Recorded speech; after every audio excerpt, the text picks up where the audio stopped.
to delay.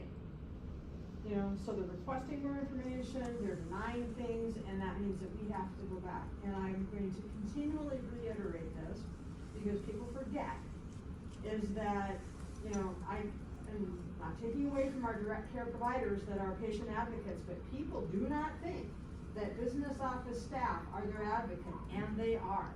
Because they definitely talk to the insurance carriers, they do all they can to support that patient in getting the benefits they deserve from their insurance carrier. And that takes a lot of time. And meeting with people when they first come in. If somebody presents in to register and they don't have insurance, we immediately sit down with them and say, you may qualify for charity care. You know, can you give us some information about your situation so that we can see if you're eligible for charity care? And if they're not, then we can refer them, if they want to be referred, we can refer them on to a Insured Navigator here in the county. So we do. It isn't, I just want to shout out for my team, we're not just sitting in front of a computer all day long just plugging away at stuff. They are meeting with the patients. They are meeting with people that are coming in and doing their best to be able to provide them some comfort from the stressors of coming to a hospital. One thing I would add to, we continue on the state level, is to advocate for providers, medical care providers across the state, in terms of all of the challenging prior authorizations, denials, slow payments, et cetera, that are happening. So there's a lot of Minnesota work happening. I was just at a national meeting of rural healthcare leaders recently, and I was invited to an invitation-only lunch to talk about what we're doing in Minnesota, the challenging environment in terms of getting paid for what we do. And it's the same across the country, and Randy, you experienced this as well. It was the same all across. Here's what we're dealing with. We've doubled and we've tripled our staff dealing with prior authorizations. We're not getting paid for services we provided. And it's gotten to the point now that physicians or providers will sit on the phone for 1, 2, or 3 hours trying to get an admission covered, and they just give up, because that's 6, 7, 8 patients they can't see when they're sitting waiting to talk to a dermatologist to get or a contracted physician who's not even in the same specialty. So there's national advocacy going on with the American Hospital Association that really is coordinated with Minnesota. So this is probably the number, well, other than mental health and financial pressures impacting hospitals, it's in the top 3 of areas that are a major stressor to care delivery across the country. So you're not alone. And we were talking about, some were saying if you're at 40 or 45, and that's kind of the gold standard. And we've seen ours tick up a little bit. We've always been in that low 40s too, but it's just getting harder. We hired more people to do the same work, which is unfortunate. I think you can layer that on top of January is a big month for new insurance policies. So everybody's on a new policy. You may have changed jobs. You may have, all of a sudden now you're Medicare eligible, and that get changed within the system. Blah, blah, blah, blah, blah. You know, I also heard for the first time, and it doesn't impact us, but on ambulance claims or EMS claims, I've never heard this before, but if there's like let's say there's a $7,000 bill due, the insurance companies are delaying payment month after month, and then they'll come now or saying, well, we owe you $7,000, but we'll pay you $3,000 if you take it today. I've just never heard of that before. And so the services are saying, no, we've got expense, we're losing money, we need to be paid for what we did. But then it gets delayed and delayed. Now they've got to pay their employees and pay their bills. So I think there's kind of some strong arm tactics happening that will hopefully be addressed with the Minnesota bills. But that's been going on. Actually, that's even been going on in hospitals, because we've had that before, when people have come in and, you know, if you accept this, but it's like you already have delayed now for X period of time. that's a new dynamic that's put even more pressure on an already strained system. So I could go on and on about insurance companies that don't want to pay us, how they actually hire people to deny claims. and then go look at the profit margins by some. Absolutely. We've got, our staff spend hours and hours and hours on the phone dealing with insurance companies. If a person is seen, let's say a patient is seen over at the clinic, and then they come over because their doctor said, okay, you need, so many visits to physical therapy to assist you. Go over to the hospital, get registered, and they can do that. Well, they come over to the hospital, they get registered, can I see your insurance? I just gave you my insurance. No, you didn't. The hospital and the clinic are 2 different places. Let's go through this again. We have to verify their insurance. Then we have to verify those numbers of physical therapy appointments that the doctor has ordered for them. if we don't get that permission in advance of the person actually being seen, that's what the pre-authorization is. If we don't get that pre-authorization, by the time the insurance company catches up with it, they could say, no, none of those visits are gonna be covered because we didn't have a pre-authorization. And it's not the doctor at the clinic's job to find out from the person's insurance if they can actually be seen for that, for 10 visits. They have to come here and then our staff have to do it. And those types of things are increasing. I won't call it a burden, but the challenges that our staff have of really, really working as an advocate for the patient to get that information from them, because if the insurance company is not going to cover it, then what? Then it has to go back to the patient and say, okay, now you owe for that very, very expensive physical therapy appointment because it wasn't covered by your insurance, because we didn't get that pre-authorization, you needed the visit now. So it's a delicate dance, and it's something that my staff do all day, every day. I think there's a good opportunity now in this election year for citizen groups to harass and harangue our politicians to say, okay, why aren't you paying us? Why aren't the insurance companies paying us on time? Why is Medicaid so poorly paid? Why are all the nursing homes going under? What are we getting for our money? Less than we were before, because I Yes. will tell you that there is a bill that is going through Minnesota right now, that our Attorney General, is not my favorite person right now, where people who have medical debt, and I understand if you've got medical debt, that can weigh on you, and it may even prevent you from going to the doctor because you've got this medical debt weighing on you. The bill that he's authoring says that hospitals should not go after people for their medical debts. That we should just wipe that money off, that we should not go after, we should not have collections, that we shouldn't go after anybody for medical debts.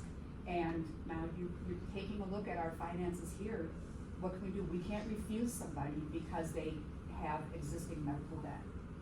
So we continue to see them, and we may never get reimbursed from some things, but yet the staff still get paid, the lights still stay on. So, all right, I'm not gonna talk about that anymore. I said this was gonna be short. So our financial forecast. Normally this would be, let's take a look at how many months that we've already expended or received revenue for in the year, and then add on the rest of the months that we budgeted. Again, in January, we've only got 1 month of actual, and the remaining 11 months is what has been budgeted.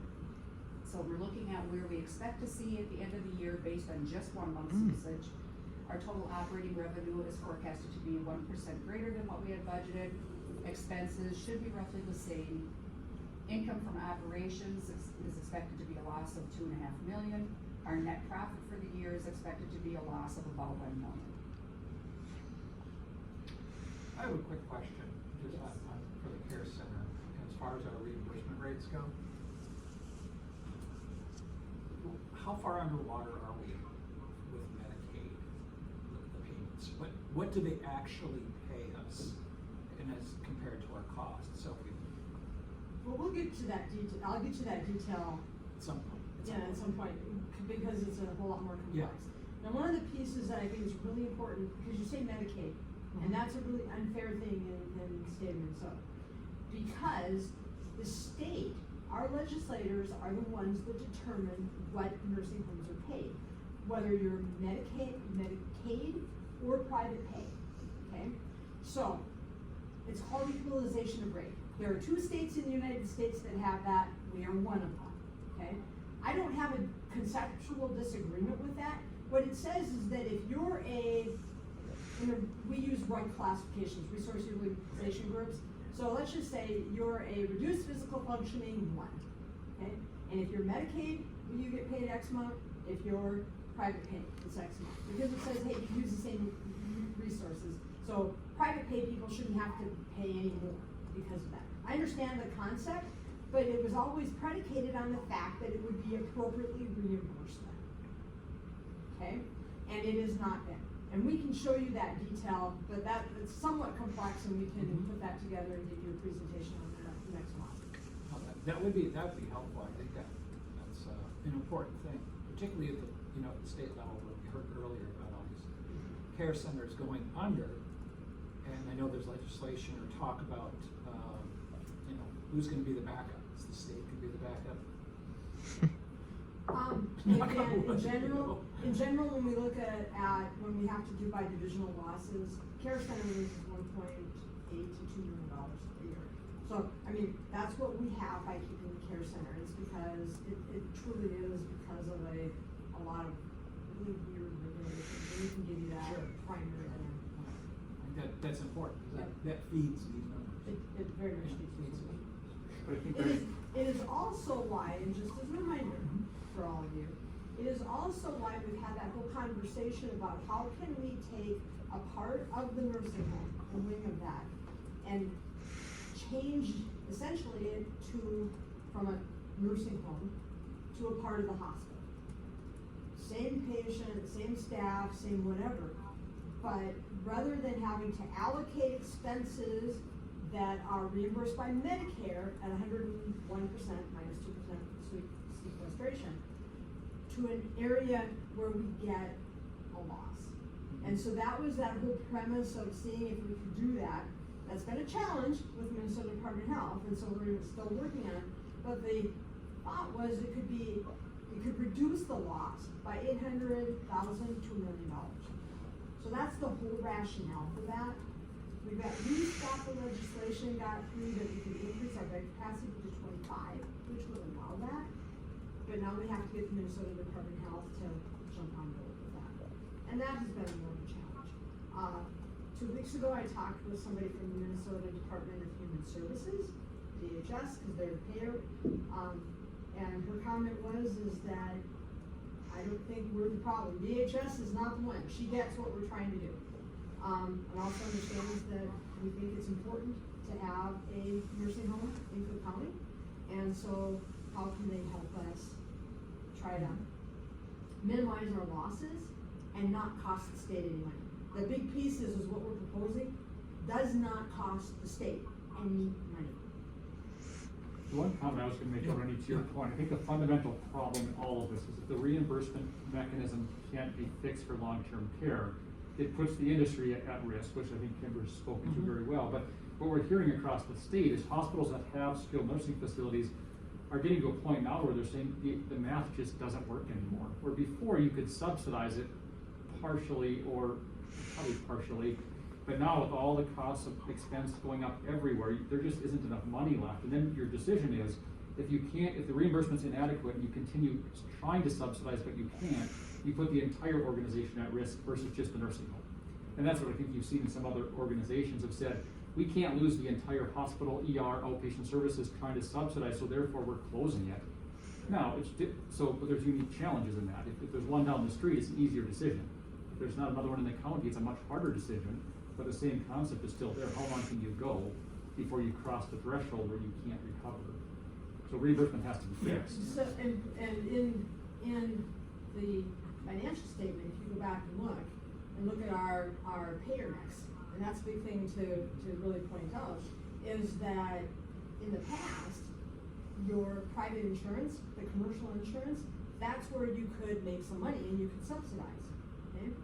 But as we have seen, the increase in cost, so you have a 4% increase in salaries, you have a 25% increase in health insurance, you have increases in supply costs, et cetera.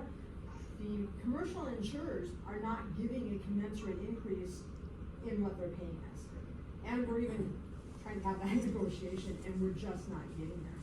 And that goes to one of the points that I talked about youth care, for home health. But those are the issues that we face. And so that's why the system, as Ray points out, it's getting more stressed because you don't have an area that's considered where you're making some money.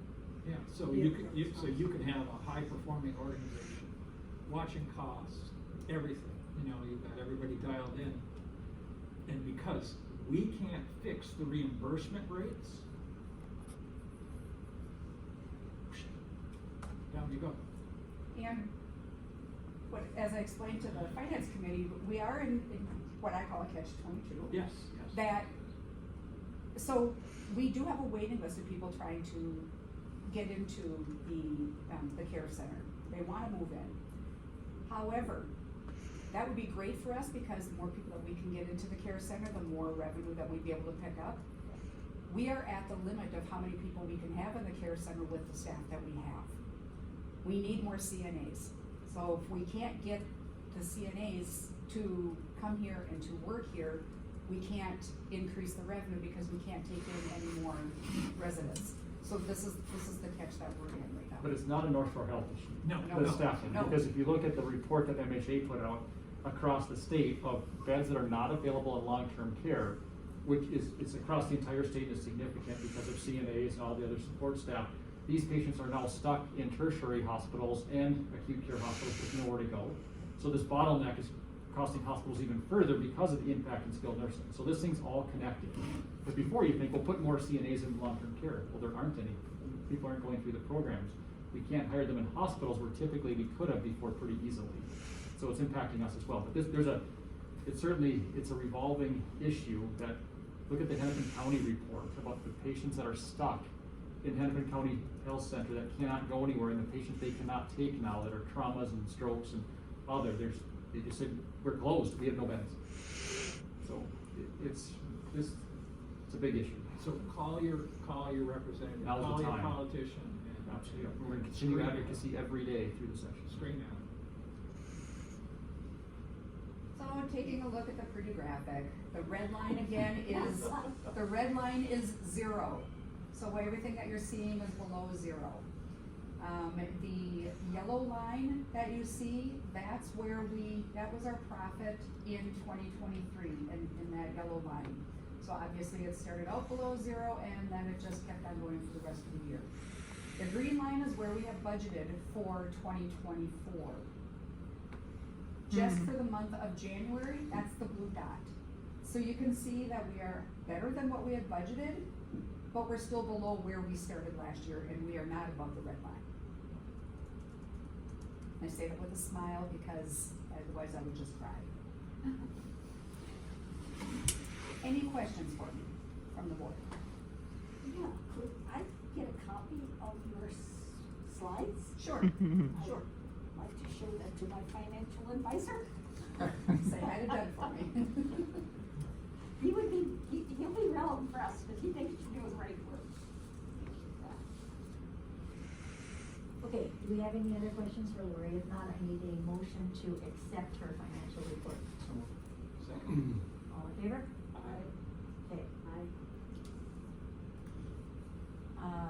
our organizational review.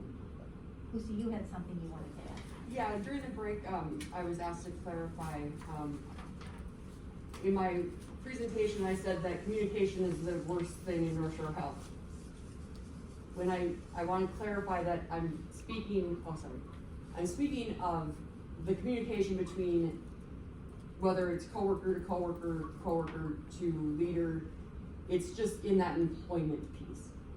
Communication, I was only speaking in the communication on the employment side of things. Well, I mean, Of yeah, issues. what I'm pointing out is that we actually are doing more with communications in general than we ever have before. Both in our social media pieces, our website, the ads, those things that we do and the stuff that Todd works on. But, when it was kind of like communications was saying, well, it's communication within and among departments is the Yes. worst thing, not Yes, communications as well now. yes. Todd does a wonderful communications job. Well, Lucy, that's not uncommon in hospitals, unfortunately, are siloed organizations. Laboratory thinks laboratory is the center of the universe. Radiology says you can't do anything without me. Nursing, well, and it's not intentional. I think that's the thing that's not intentional. It's like, I don't know what they're doing in radiology, and I don't want to. Right. That's where the breakdowns occur. And, so using the term communication is, oh, you've got poor communication, you get bad communication. Well, you can communicate a lot. Right. It's understanding that's missing. Like, what do you do? So, to your point, Lori, earlier, pardon me for ranting, but folks think that the team in the billing office, patient accounts, sits at a computer and does what? Order stuff from Amazon all day? Right. Yeah, right? Is that what they do? What do they do in the lab? Nobody knows. Nobody knows. That's the understanding piece. That, I think all the work that you're doing, cultural assessment is gonna help go forward.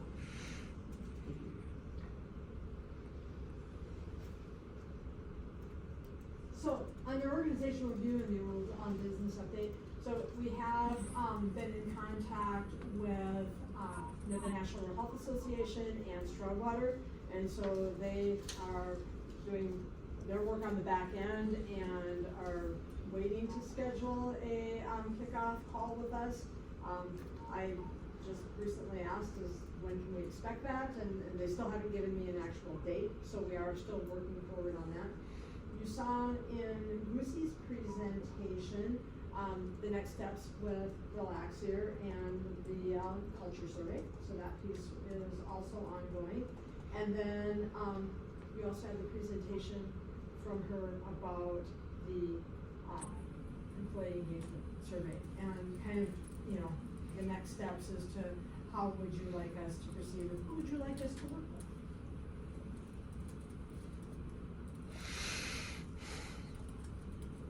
Okay, is that something we want to? I think we wanna dive into that and get going. Yeah.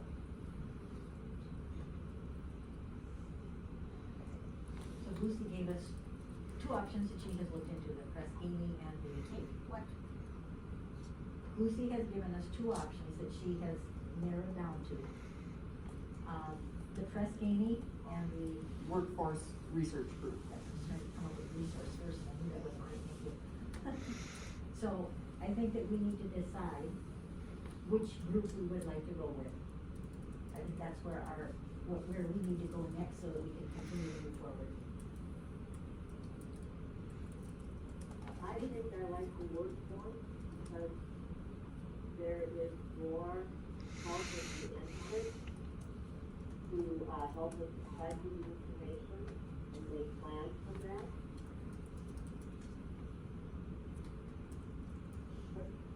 Workforce is separate from Wisconsin.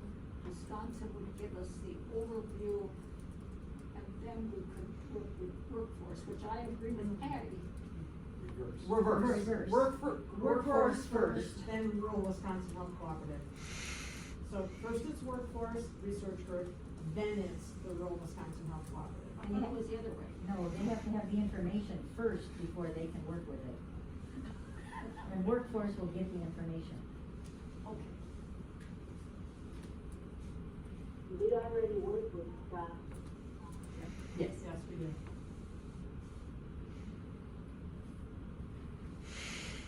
Okay, so Patty has made a recommendation. Are you making that as a motion, Patty? Well, yes, let's make it as a motion. Okay, I have a motion to work with workforce. Let's second that motion. And Steve second. Do we have any further discussion? All in favor? Aye. Thank you.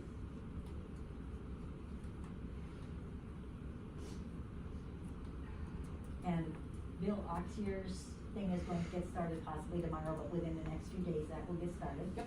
Okay. So we've got a couple of things at least we're moving forward on.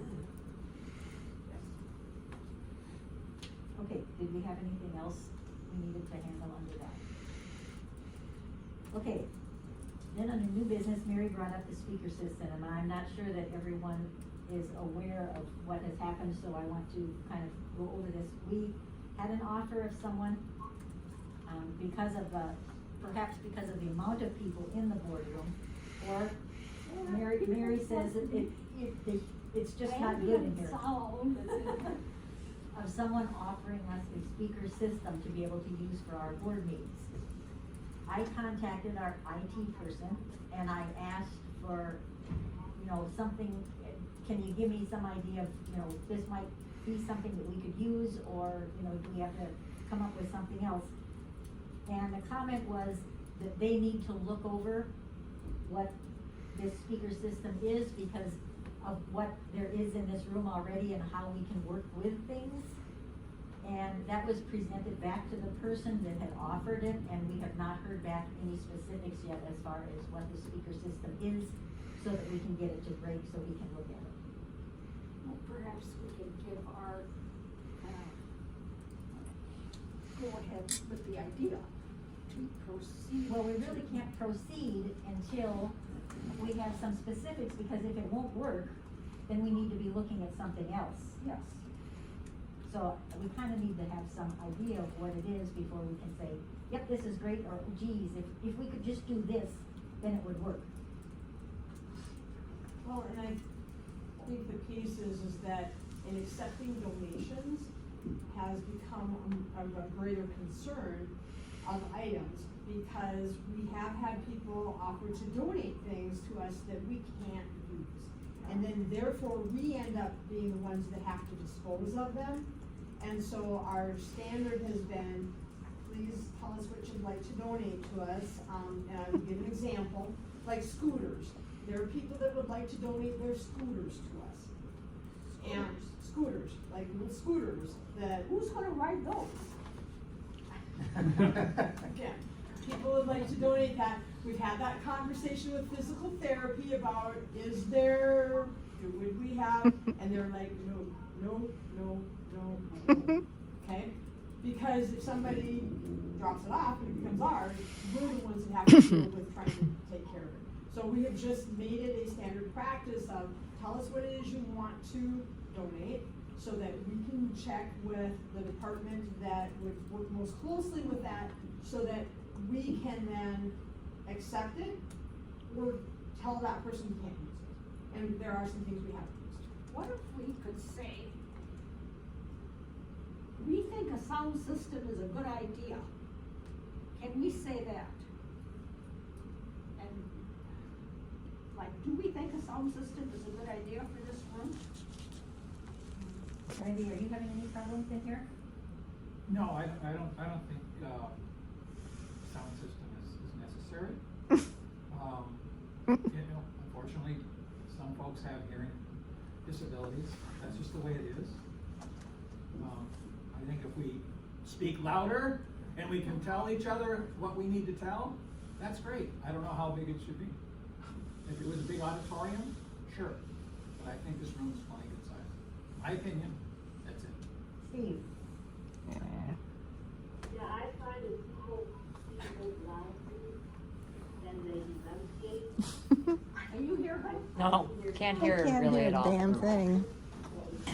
Excuse me, everybody.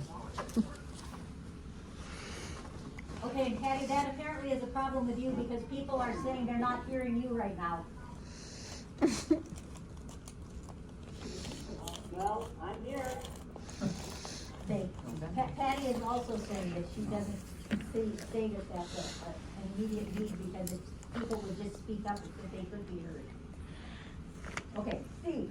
Enunciate. Enunciate, okay. I think it seems reasonable in this room that we don't need extra help, but when it comes to what's on the screen, I think that varies a lot.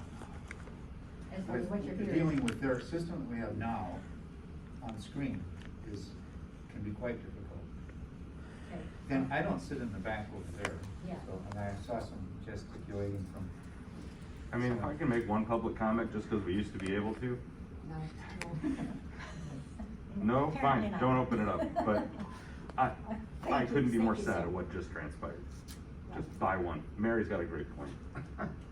Madam Chair, I spoke also with Greg, as one of my staff. He is Not the- this Greg. Not this Greg.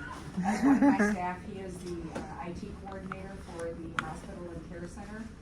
If you look up here, you will see that there's a microphone right there, and there's a microphone right there. Yep. Those microphones allow us to be able to have presenters on the screen here when we have presenters that are using Zoom to be able to talk with the board, and for us to be able to talk back with them. That's what these two microphones are for. Any kind of a microphone system that we were to introduce into this room in addition, we'd be getting feedback. Right. And you'd have nothing but the squelch in here. And this is from our IT coordinator who came in here, who looked at the room, who talked with me about it. And that's why he's saying, if somebody has something to donate, I need to see what it is first, because on first blush, I'm looking at it going, I don't understand how it works, so I need to understand what it is that somebody's trying to offer first. So that's. That's good background, thank you, Lori, that's very helpful. Okay, so, and as I said, when I talked with Greg, he was like, and again, I'm sure he hadn't come in here and kind of refreshed his mind, but great, okay. So we need to get some information, Mary, before we can decide what we can do.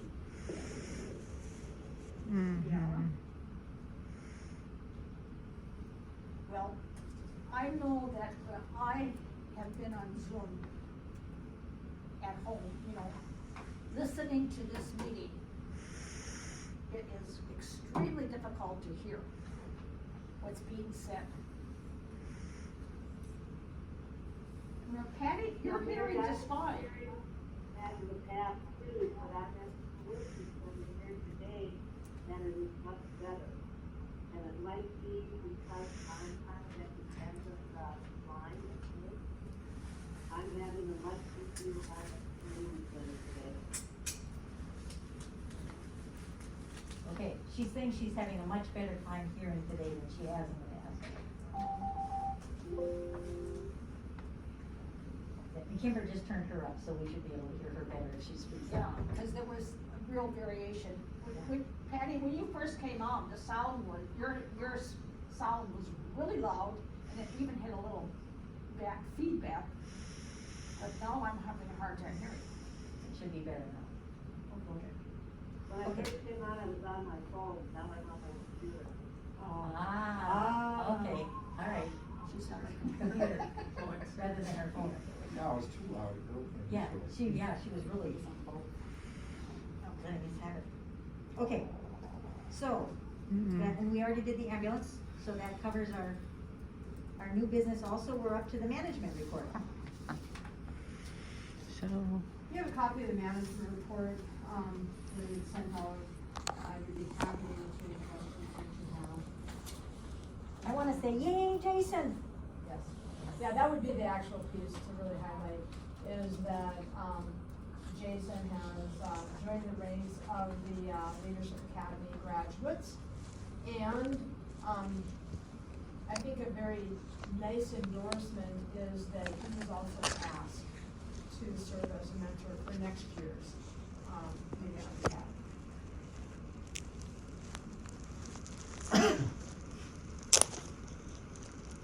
There you go, Jason. Yes. You also mentioned the Leading Age Minnesota Day at the Capitol.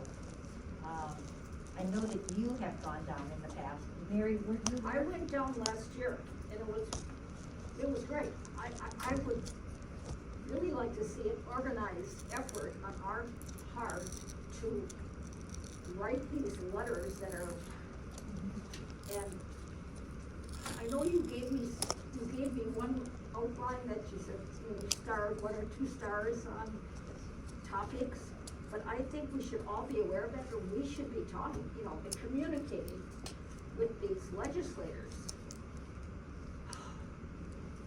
Yes, I agree. Okay, so Kimber is asking that if anyone who wants to go, let her know so that you can get registered for that day. So if you can do that, that's coming up, within a month now. And again, Leading Age will also be, and they are working right now on the information, and I will contact them and say that we'd really like to have it in advance to be able to share with our board members, so that, it provides with the talking points and the pieces that we think are important, and, they are happy to provide that, and I will contact them and ask them to sort it in advance. But it's a very good opportunity to talk about,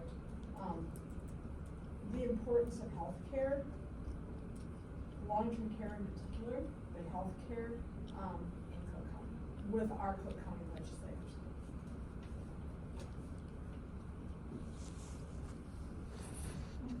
So I know some of the nursing homes that we done last time, that voluntary concept, I will.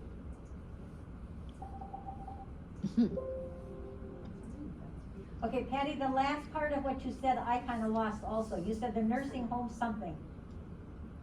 Oh, I'm sorry. Some of the nursing home staff attended, this last session in December at the meeting aid, and they found it to be very informative and high. Okay. Yeah, and that was what Jason was, saying, yes. Leading aides are anyone's too. They do an absolutely wonderful job, have a variety of things for people to attend. And the people that attend have an opportunity to interact with others from other facilities, other nursing homes. And it seemed like the highlight of, the Institute was going down to the trade show. Because I think they all came back with big bags of stuff, and so now got a lot of pens from a lot of places, and to be able to do that. But it's also an opportunity to look at what other things are out there, what other services are out there, and just to sometimes hear what other places are doing in learning. They kept asking, and as we've talked a little bit about Falls in the care center, there were several sessions on Falls. And I said, so what did you learn about Falls? And, one of the things that I thought was interesting is, like, you know how grippy socks are the be-all end-all of the Falls? Well, they're not. Right. I was like, okay, did they suggest something different then? Nope. And so, those are things that, they have an opportunity to actually talk to other people and experts about what they have an opportunity to, what we're dealing with.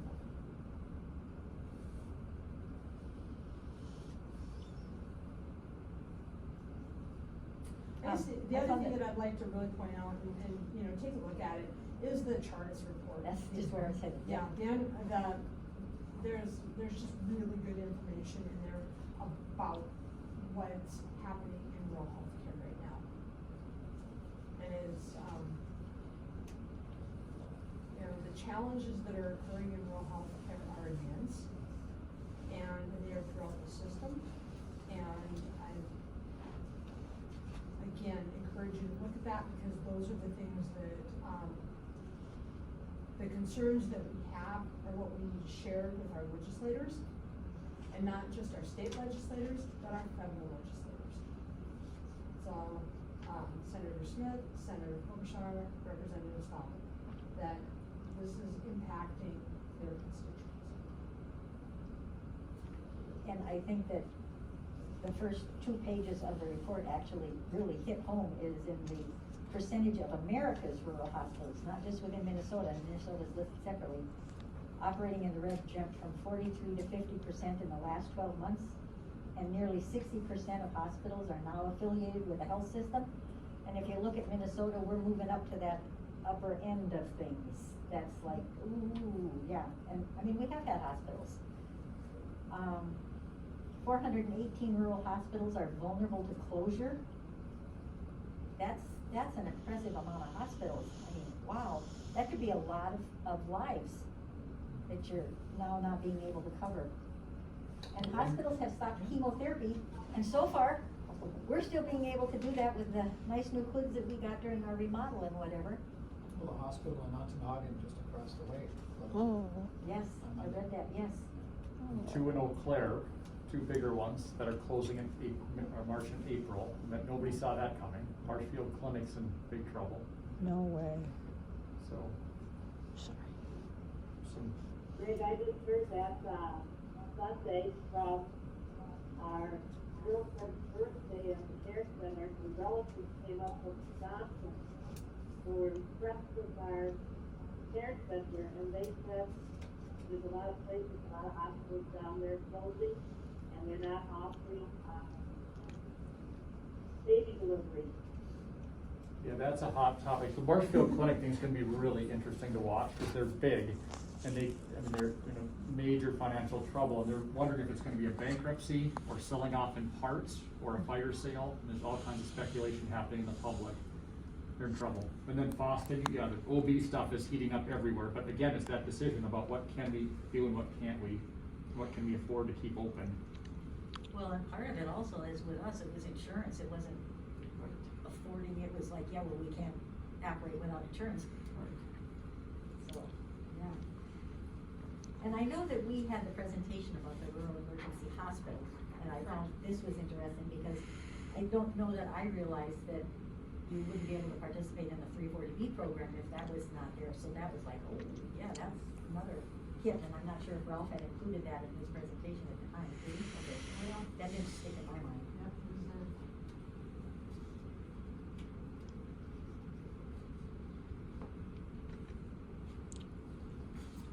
Okay, so do we have other questions on that? All right, then I think unless there's something else, we're ready to adjourn.